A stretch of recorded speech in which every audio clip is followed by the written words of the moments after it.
기도하겠습니다. 하나님을 예배하고 하나님을 찬양하는 우리 가운데 함께 해주셔서 우리의 예배가 영과 진리로 하나님을 예배하고 기쁨과 감사함으로 하나님을 높이고 살아계신 하나님, 우리의 아버지가 되시는 하나님, 오늘도 우리를 선대하시며 이끄시는 하나님을 온전히 높이는 은혜의 시간이 되게 하여 주옵소서. 갈 길 잃은 영혼들이 주님 안에서 길을 찾게 하시고, 지친 영혼들이 주님 안에서 힘을 얻게 하여 주시고, 연약한 심령들이 저들의 믿음이 주님으로 말미암아 다시 회복되고 굳세지는 역사가 나타나게 하여 주옵소서. 이 시간 하나님을 예배하며 주의 말씀을 전하고 듣습니다. 부족한 것을 주께서 가려주시고 하나님의 뜻만이 우리 가운데 드러나는 귀한 시간이 되게 하옵소서. 우리 구주 예수 그리스도의 이름으로 기도드리옵나이다. 아멘. 1988년으로 기록되어 있는데 그해 9월 어느 날 캐나다에서 있었던 일입니다. 뉴스 앵커가 이런 멘트를 뉴스 시간에 했다 그래요. 오늘은 우리 캐나다의 국가적인 수치의 날입니다. 이런 얘기를 했대요. 무슨 일이 벌어졌길래 수치의 날이라고 했느냐? 그때 무슨 일이 있었냐면 당시 캐나다 사람들의 긍지였고 자랑이었던 운동선수가 있었대요. 특별히 육상선수 가운데 벤 존슨이라고 하는 선수가 있었는데 그 선수가 약물을 복용하다가 그것이 발각이 됐고 그래서 결국 선수 자격을 박탈당하고 그의 모든 기록이 취소되는 일이 벌어졌다는 거예요. 사람들이 자랑하던 사람들이고 사람들에게 행복과 긍지를 주던 사람이 그렇게 무너지게 된 날, 그래서 나라의 수치스러운 날이다. 이렇게 표현했던 겁니다. 나중에 그 벤 존슨이라는 사람이 그런 이야기를 했다 그래요. 자기가 훈련도 게을리하고 의욕도 많이 잃어버렸는데 그런데 자기 속에 어떠한 욕구, 욕망이 있었냐면 챔피언의 명예는 잃어버리고 싶지 않은 그런 욕망이 있어서 결국 손대서는 안 되는 약물에 손을 대고 복용했다고 하는 그런 고백을 했다 그럽니다. 여러분, 우리가 무언가를 절제하고 참아야 될 때 그것을 하지 못하면 우리의 삶 자체가 무너지는 경험들을 할 때가 있습니다. 여러분, 우리가 행하기 어려운 것 가운데 하나가 절제하는 일일 거예요. 절제가 왜 어려우냐? 절제는 다른 사람을 통제하는 게 아니라 나 자신을 통제하는 거기 때문에 절제가 어렵고, 절제는 대부분의 경우에 있어서 우리의 본능과 관련된 것을 통제하고 조절하는 것이기 때문에 절제가 어렵게 여겨집니다.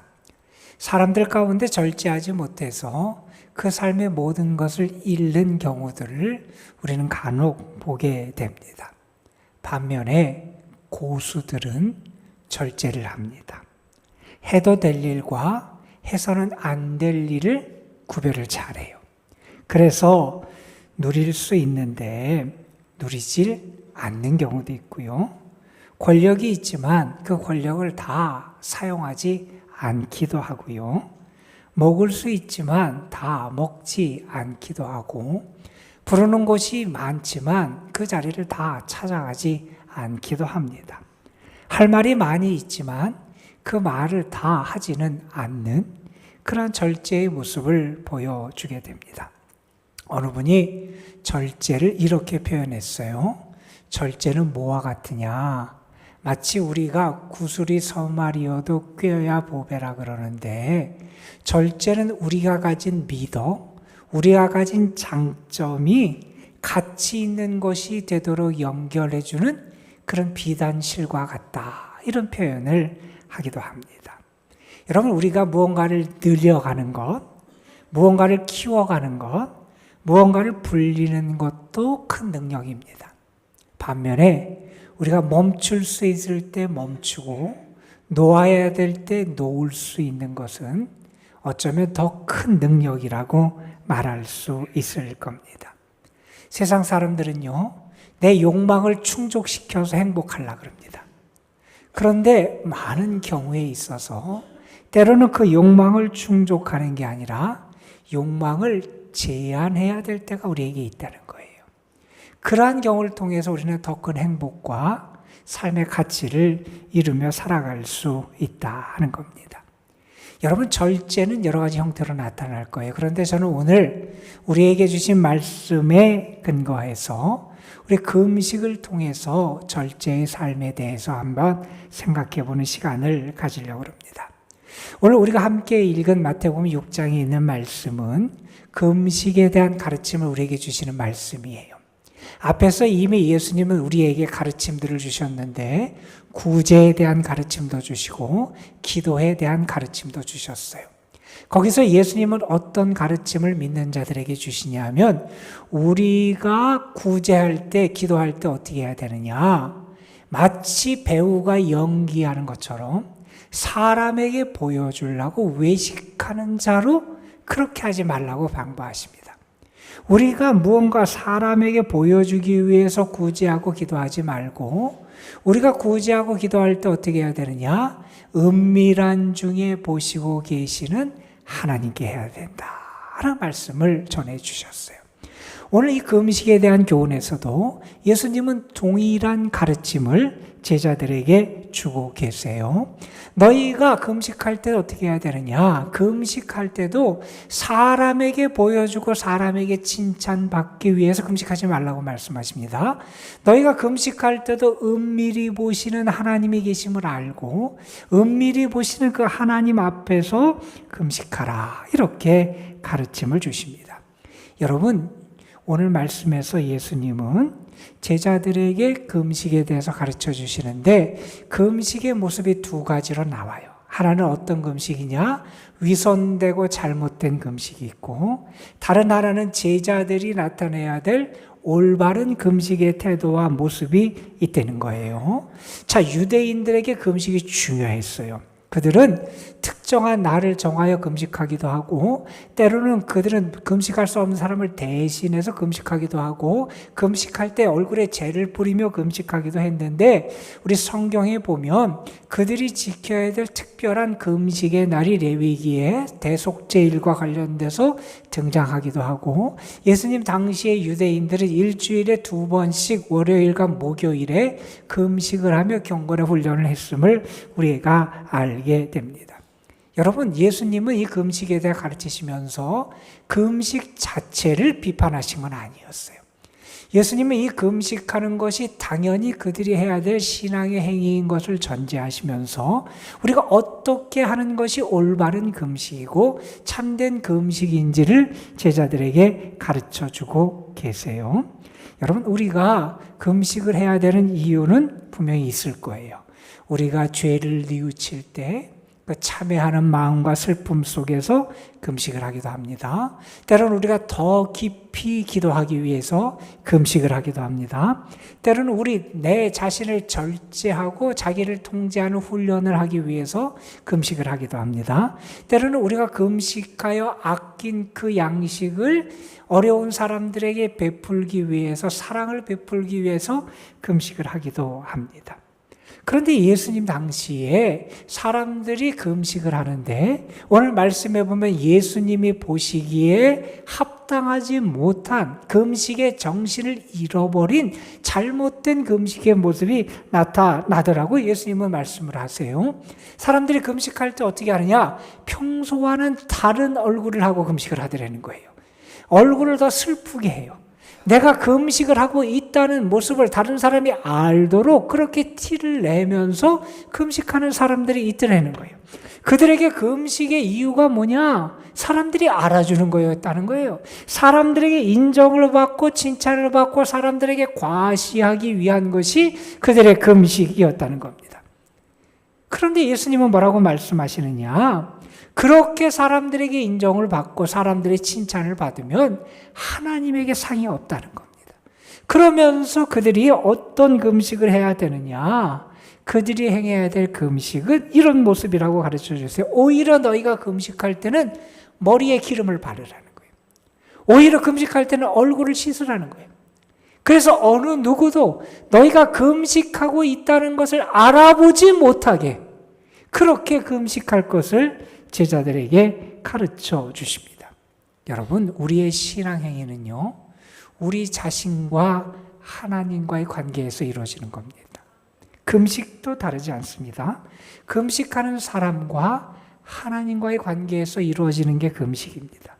금식은요, 철저하게 하나님을 향한 것이 되어야 되고 사람을 향한 것, 사람의 관심을 위한 것이 되어서는 안 된다는 거죠. 오늘 말씀 18절에서 예수님은 그래서 이렇게 말씀하세요. 이는 금식하는 자로 사람에게 보이지 않고 오직 은밀한 중에 계신 내 아버지께 보이게 하려 함이라. 은밀한 중에 보시는 내 아버지께서 갚으시리라. 여러분, 여러분의 신앙의 행위가 은밀히 보시는 하나님에게 합당한 것이 되기를 주님의 이름으로 축원합니다. 여러분, 우리가 드리는 기도, 우리가 드리는 찬양, 우리가 드리는 예배, 우리의 모든 것이 정말 우리의 중심을 보시고 은밀한 중에 아시는 그 하나님 앞에 합당한 것이 될 줄로 분명히 믿습니다. 여러분, 금식도 아주 하나님의 은혜를 받는 중요한 은혜와 은총의 수단이었어요. 우리 감리교 운동을 시작하셨던 웨슬리 목사님은 금식에 대해서 가르치실 때 이런 언급까지 하셨어요. 어떤 언급을 하셨냐면, 금식하지 않는 사람은 기도하지 않는 사람과 마찬가지로 하늘 가는 길에서 멀다, 이런 말을 하시기도 하셨어요. 여러분, 금식이 가벼운 게 아니라는 거예요. 우리에게 기도가 중요하듯이 때로는 금식이 중요하다는 거예요. 금식하지 않는 사람은 하늘 가는 길에서 멀다, 이렇게 말할 만큼 금식의 훈련이 우리에게 중요한 의미가 있을 수 있다는 겁니다. 여러분, 우리가 왜 금식을 합니까?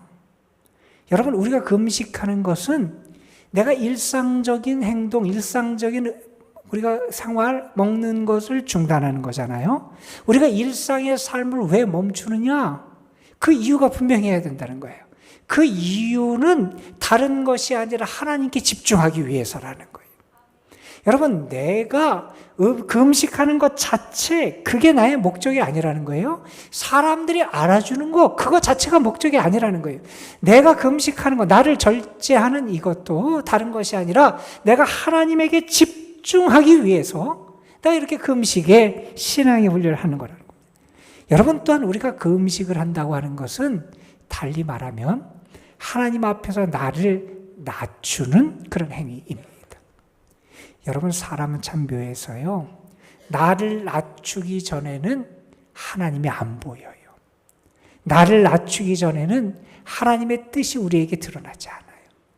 우리가 나를 낮출 때 하나님도 보이고 하나님의 뜻도 우리에게 드러나고요, 나를 낮출 때 나보다 어려운 사람들도 우리의 눈에 들어오게 되어 있어요.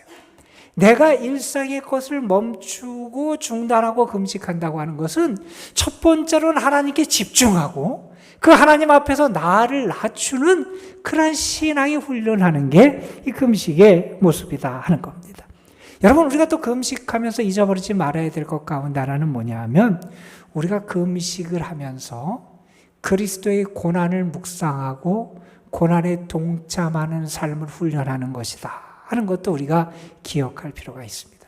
왜 우리가 우리 자신을 어렵게 하고 괴로운 금식을 합니까? 단지 내 자신을 학대하기 위해서 하는 게 아니라는 거예요. 내가 금식을 하는 것은 나를 위하여 고난당하신 그리스도의 고난을 내가 묵상하고 나도 나보다 어렵고 힘든 사람들을 위한 고난의 삶을 살기를 위해서 준비하고 동참하는 것이 이 금식의 행위이기도 하다 하는 겁니다. 여러분, 저는 여러분의 금식이, 또 여러분의 신앙의 행위가 우리 하나님 앞에서 참된 금식, 참된 예배, 참된 기도, 참된 헌신의 것으로 하나님 앞에 드려지는 역사가 있기를 주님의 이름으로 축원합니다. 여러분, 여러분, 그러면서 오늘 저는 이 금식이 오늘 우리에게 주는 신앙적인 의미와 교훈이 무엇인지도 잠시 좀 생각해 보려고 합니다. 여러분, 금식은 말 그대로 하면 음식을 끊는 겁니다. 그런데 우리 구약 성경에 쓰여 있는 히브리어에서 금식이라고 하는 단어가 어떤 의미를 본래적으로 갖냐 하면 몸을 불편하게 만든다 하는 의미가 있습니다.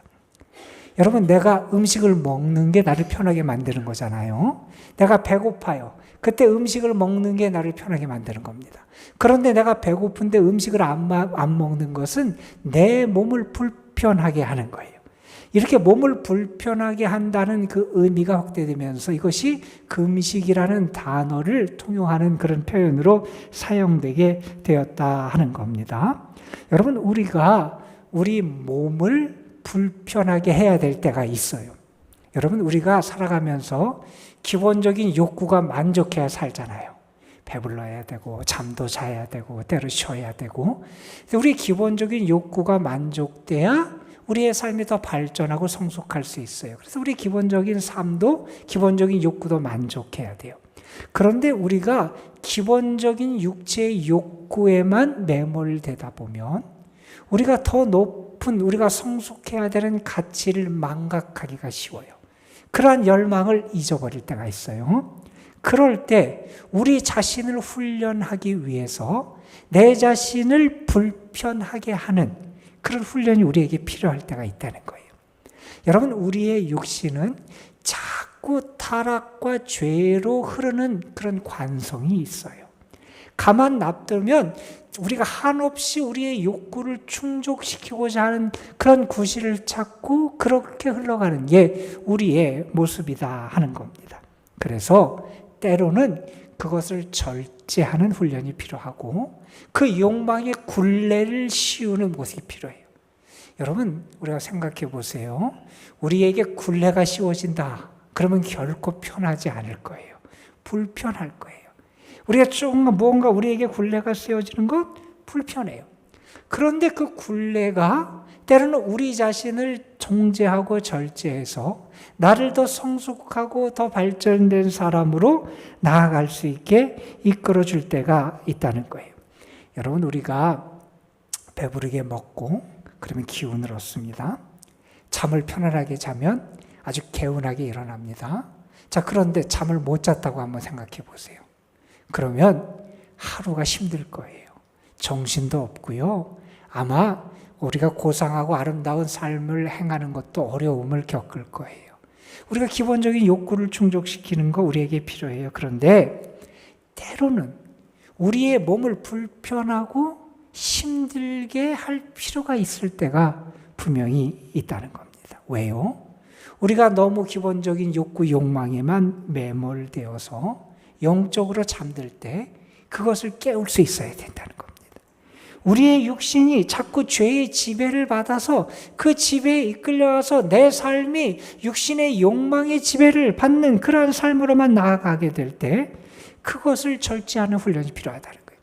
그래서 육신의 욕망을 절제하고 거기에 굴레를 씌우는 것, 그 일이 우리에게 있어야 되는데 오늘 우리는 그러한 삶을 너무 소홀히 여기며 살아가고 있다는 겁니다. 여러분, 오늘날 사람들은 어디에서 행복을 얻으려고 그럽니까? 절제 없이 내가 많은 부를 갖고 무언가를 벌려고 그러고 내가 절제 없이 그 부를 이용해서 나의 삶을 즐기고 누리며 살기를 원하면서 거기에서 행복을 찾으려고 하는 게 요즘 사람들의 모습이기도 합니다. 여러분, 욕망 자체가 성경에서 결코 나쁜 것으로 언급되지는 않습니다. 하나님이 우리에게 주신 것은 모두가 선하고 우리가 유익하게 받아서 사용하면 우리에게 덕이 되고 좋은 열매를 맺어갈 수가 있습니다. 여러분, 우리에게 식욕이 있어야 음식을 먹게 되고 음식을 먹어야 육체적인 힘을 얻고 무언가를 할 수 있고 건강하게 살아갈 수 있습니다. 우리가 무언가 남에게 인정받고자 하는 열망이 있어야 열심히 일하고 열심히 노력하고 열심히 공부하면서 뭔가를 성취해 갑니다. 욕망 자체가 막은 것이 아니라 하나님이 우리에게 허락하시는 그런 마음들을 우리가 감사히 받으면서 유익하게 사용해야 되는데, 우리에게는 자꾸 타락과 욕심을 추구하려고 하는 이런 관성이 있어서 그것을 절제하는 것이 우리에게 필요할 때가 있다는 겁니다. 여러분의 삶에서 한번 생각해 보시길 바랍니다. 굴레를 씌워야 될 때 여러분에게 굴레를 씌우며 살아가는 모습이 나타나고 있습니까? 여러분, 예로부터 신앙인들은 절제의 삶을 많이 살아왔어요. 개인적으로도 그렇고 한 사회 국가적으로도 절제를 통해서 새롭게 변화되는 역사를 이루며 살아오기도 했습니다. 그런데 오늘날 우리가 살아가는 세상을 한번 보십시오. 사람들에게 절제라고 하는 미덕이 사라진 지 이미 오랜 것 같습니다. 사람들은 마음껏 소비하고 마음껏 즐기는 것이 행복이고 그들의 권리라고 여기며 살아갑니다. 예전에 전설 같은 실화가 있어요. 14세기 지금의 벨기에 지역에서 있었던 일이라 그럽니다. 그 당시 그 지역의 군주가 누구냐면 레이몬드 3세라고 하는 군주가 있었는데, 그의 친동생이 반란을 일으켜서 권력을 잡게 됩니다. 자기 형을 감옥에 가둬요. 형을 죽일 수가 없어서, 참아 죽일 수 없어서 감옥에 가두는데 문을 아주 작게 만들었다는 거예요. 그의 형이 몸 덩치도 크고 뚱뚱하고 음식도 식욕도 아주 왕성한 사람인데, 형에게 그 문을 빠져나올 수 있으면 자유를 주겠다 그러면서 좁은 문을 만들고 그 안에 가뒀어요. 그런데 어떻게 하느냐, 그날부터 계속 그 안에 맛있는 음식, 융숭한 음식이 계속해서 제공이 되는 거예요. 그 형이 거기를 빠져나오지 못하고 그 안에서 결국 죽었다 그래요. 절제해야 되는데 절제하지 못하고 계속 그것을 받아 먹다가 결국 그렇게 그의 삶을 마감하고 말았다는 겁니다. 여러분, 우리는 하나님 앞에서 한번 물어봐야 됩니다. 여러분 자신에게 한번 질문해 보시길 바랍니다. 여러분 혹시 먹고 마시는 거에 너무 취해서 영적인 양식에 대한 그러한 갈망을 잃어버리고 있는 것이 여러분의 모습은 아닙니까? 여러분, 우리가 세상의 물질, 돈 버는 것에 너무 취해서 하나님 나라의 보배를 얻는데 소홀한 게 우리의 모습은 아닙니까? 여러분, 우리가 세상의 즐거움, 세상의 쾌락에 너무 취해서 우리가 신령한 기쁨, 영적인 기쁨을 잃어버리고 살고 있는 것은 아닙니까? 우리가 세상적으로 사람의 인정을 받는 것에 취해서 하나님에게 인정받는 것에 소홀해 있는 게 혹시 우리의 모습은 아닙니까? 한 철학자가 오늘날의 세상을 이렇게 진단을 했습니다. 인간은 오로지 자신의 안락함과 즐거움 외에는 추구하는 것이 거의 없다. 그럼에도 결코 만족하지 못한다. 오늘날의 사람들의 모습이 다 그렇다는 거예요. 나의 안락함, 나의 즐거움, 그것밖에 모른다는 거예요. 그것만 얻기 위해서 몸부림치는 게 오늘날의 세상이라는 거예요. 그런데 실상은 어떠냐? 그럼에도 불구하고 참된 만족을 경험하지 못하고 살아가고 있다는 겁니다. 여러분의 모습은 어떻습니까? 사도가 디모데후서에서 말세의 세상에 대해서 이렇게 우리에게 표현해 줍니다. 사람들이 자기를 사랑하며 돈을 사랑하며 자랑하며 교만하며 비방하며 부모를 거역하며 감사하지 아니하며 거룩하지 아니하며 무정하며 원통함을 풀지 아니하며 모함하며 절제하지 못하며 사나우며 선한 것을 좋아하지 아니하며 배신하며 조급하며 자만하며 쾌락 사랑하기를 하나님 사랑하는 것보다 더하며 경건의 모양은 있으나 경건의 능력은 부인하니 이 같은 자들에게서 내가 돌아서라. 절제를 부인합니다. 예의를 업신여깁니다. 미덕을 모독합니다. 쾌락을 사랑하고 자랑합니다. 수치를 망각하고 살아갑니다. 혹시 우리의 모습은 그렇지 않냐는 겁니다. 여러분, 우리가 신앙의 행위들을 합니다. 그 행위들의 가장 중심의 밑바탕에는 뭐가 있느냐? 나를 절제하는 게 있어야 된다는 겁니다. 그 절제를 통해서 내 자신을 하나님 앞에 바로 세워나가는 모습이 우리에게 있어야 된다는 겁니다. 여러분, 아무리 화려하고 아무리 빠른 자동차일지라도 브레이크가 고장난 자동차를 어느 누구도 타려고 하지 않을 겁니다. 절제는 우리의 삶의 브레이크 같은 거라는 겁니다. 혹시 여러분의 브레이크가 고장나 있지는 않냐는 겁니다. 예수님이 공생의 활동을 시작하시기 전에 광야에서 금식을 하시고 또한 우리 마귀의 시험을 받으세요. 마귀가 예수님에게 그런 시험을 했습니다. 이 돌을 떡으로 만들어라. 이런 시험을 합니다. 예수님은 하나님의 아들이시잖아요. 능력 있는 분이잖아요. 예수님이 그걸 못하실 그렇게 능력이 없는 분이 아니었어요. 높은 곳에서 뛰어내리라는 거예요.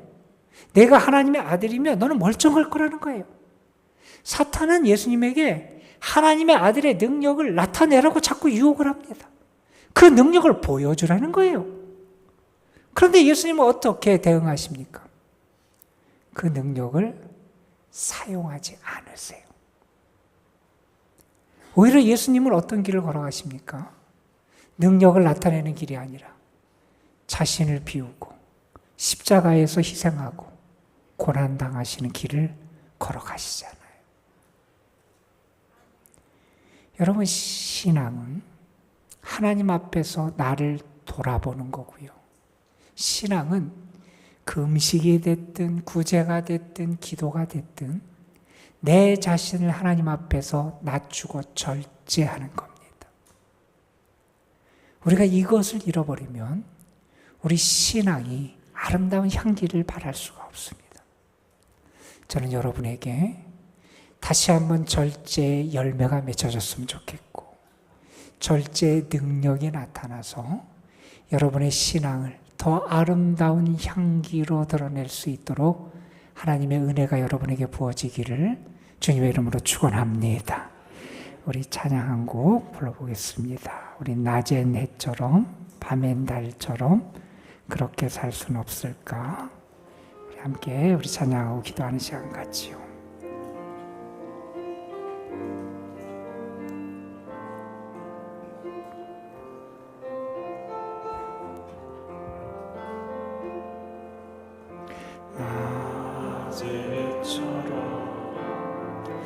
밤엔 달처럼 그렇게 살 순 없을까? 욕심도 없이 얻은 세상 비치며 온전히 나를 위해 살듯이 나의 일생에 꿈이 있다며 이 땅에 빛과 소금 되어 가난한 영혼 지친 영혼을 주님께 인도하고픈데 나의 욕심이 나의 온난 자가 언제나 거다